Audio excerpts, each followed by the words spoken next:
ஒரு உயிருக்கு இந்த 3 பேர்கள் கிடைச்சிருச்சுன்னா போதும். அவரை விட பாக்கியசாலி இந்த உலகில் யாருமே இல்லையாம். என்ன பேரு? மானிட தேகம் கிடைச்சிருச்சா நமக்கு எல்லாருக்கும். 2வது சாரதா தேவி சொல்றாங்க, இந்த குரு தொடர்பு. ஒரு குருவினுடைய அறிமுகமும் அவர் தொடர்பும் இந்த மானிட பிறவிக்கு லேஸ்ல கிடைக்காது. அது கிடைப்பது அரிது. 3வது என்னவா இருக்கும்? யாராவது சொல்லி. அந்த குருவை கெட்டியாக பிடித்து கொள்ளுதல் அதை விட அரிது. இந்த 3ம் கிடைச்சிருச்சுன்னா குரு பார்த்துப்பார். உன் வாழ்க்கையை இனி குரு பார்த்துக் கொள்வார். நீ பார்த்துக் கொள்ள வேண்டியதில்லை.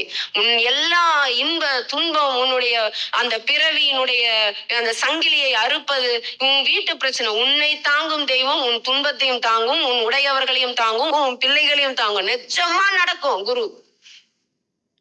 ஆனா நம்ம கொடுக்க மாட்டோம். அதுதான் மாயா.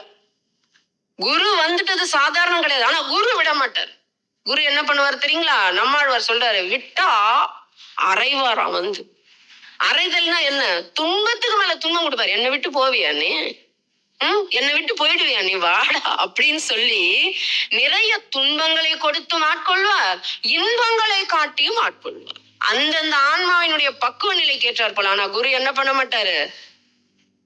நீ விட்டாலும் நான் விட மாட்டேன். வள்ளல் பெருமானார் சொல்லுவாரு அகவலில், பிரிவேது இனி உனை பிடித்தனம் உனக்கு நம் அறிவே வடிவெனும் அருட்பெருஞ்சோதி.